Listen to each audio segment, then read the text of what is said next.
I didn't know how to tell my kids that we were splitting up. I rehearsed a speech about 1,000 times in my head, and I didn't know how to do it. My ex and I we already had a difficult relationship at that point. We were already competing, let's say. And I wanted to tell my kids sooner than later because it felt like we were on unstable ground and the floor might give way at any moment, but I'd rather it give way than sit there in that liminal space. The way I finally told my kids was one day after visiting some family. I was driving them back to their mom's place.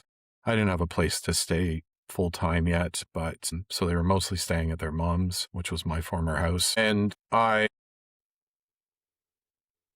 finally decided that was the moment. And I remember stopping at a stoplight and I said that we would be splitting up and that it wasn't anything to do with them and that we both loved them. And, that obviously still sits heavy with me. One of my kids said to me in that moment, he said, "Isn't it great that there won't be so much fighting anymore?" And it was. That was the gift, that he could see it that young. That was a gift. And that was the conversation I was most afraid of. What I would do if I was going to do this again. So I was afraid that I was going to break them or say the wrong thing, that they were going to blame me, hate me, that they'd be screwed up for life, that they would be those kids who had divorced parents. I didn't grow up with that, and most of my friends weren't divorced either. So this was completely foreign soil to me. Now, for the most part, they're not going to remember this speech, and you might practice these words over and over again. What they're going to remember is that you held your ground, that you were safe to be around, and that you were at least somewhat grounded. Now, you can be completely devastated, but you can be certain in the direction that you're going. That's the whole message. It's not the words. So here's what the kids need to know. And again, I screwed up parts of this, and I'll get into some of the things I did wrong later in the series. In this case, don't share with them the full story. My kids are adults now, and they still don't know the story. They understand their version of it. Don't get into who did what. It's not their job to know that, especially when they're young. Speak to them in their language, age appropriate. It's not your fault. We both still love you, and we both still have you. These are the things that are going to stay the same, your school, your stuff, and you'll see both of us. If you can do it together with their mom, do it. A unified front is, even if it is a challenging one, tells them that they're safe. If you can't do it together, which was my case, don't give them your story to carry. Don't tell them too much. It's age appropriate. Let them know what they need to know. And after that, let them talk.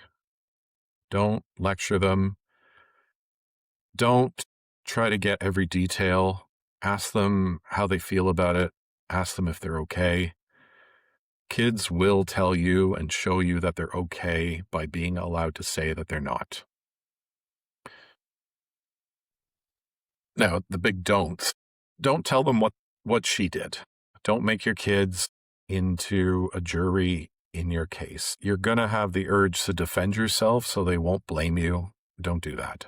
They don't need evidence. They just need you to be steady, present, and there for years and years. Don't badmouth her, even when it's true, even when it's deserved.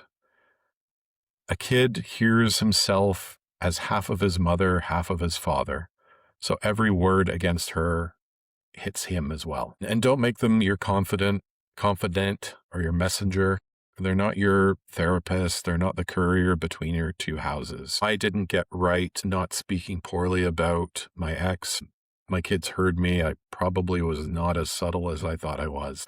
And, I did apologize for that one day, and I carried a lot of guilt over that for a long time. It's not worth it. It might feel good in the moment, but in the long run, it's going to bite you in the ass. Then you can tell everybody else. There's your friends, there's your family.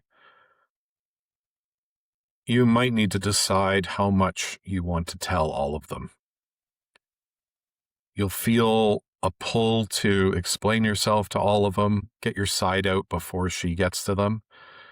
Keep in mind, you don't owe anybody the full story. The people who matter won't need your story. They'll just be on your side. I have a cousin who's like a brother to me, and he didn't waver at all. Pick a few friends that you trust and tell them the truth. And you're going to have to decide who you want in your life. And you're not going to have a choice in some cases. Some people will make their own decision. Sometimes their wives will make the decision for them. Let the rest of those people think what they think. It's not yours to manage. I had friends who stopped being friends. My ex called all kinds of people and told them, a made-up story about me. My grandfather noticed after about 6 months that my ex stopped showing up to family events, and he said, well, why did she stop showing up? Why haven't I seen her in a while? And I said, well, I explained the situation, and I explained what she did, and he said, can you not forgive her? And then the rest of the family, I have uncles who never checked in. Again, they just saw somebody stop showing up. Eventually somebody else started showing up, and we just carried on. We never really had a discussion. I don't think I've had a conversation beyond, hi, how are you, with some of my uncles in well over 10 years at this point. Some of your circle is just going to vanish. That's their emotions, and it's true. It's real for them. But as you go through something challenging like this, a true small circle is going to beat a crowd that needed you to be somebody for them. You absolutely need to stop performing the person that you were before. When you're in a divorce, when you're in something challenging like this, part of the work is getting back to yourself. And because of that, I was seen as dangerous by some wives, so their husbands cut me off. It was like my changing was contagious to them, or somehow my divorce was going to infect their relationship. These conversations are brutal, and there's no version where it doesn't hurt at all. Don't aim for painless, aim for being rock steady as you can be. You might cry during the conversation. Kids are more resilient than you think or you believe. What hurts them isn't going to be the divorce. It will be the war between the two of you. Be the constant, steady one, and your relationship with your kids will survive.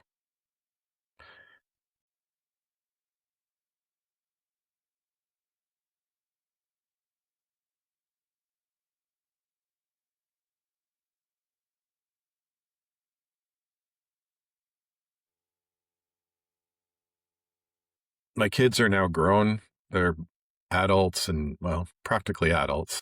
And we're on the other side of all of this. And what I would say is that aim to be the man your kids want to be. And they look at you as somebody admirable, and they see a man worth becoming.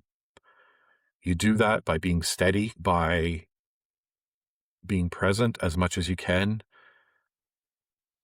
Even if you don't get to see your kids as much as possible, be as present as possible. So don't worry about getting the words 100% right. You'll have to be the become the rock steady father. One line to hold from all of this is they won't remember the speech. They'll remember how you held your ground. Next, in the next video, I'm going to talk about getting your first place and making some of it for your kids.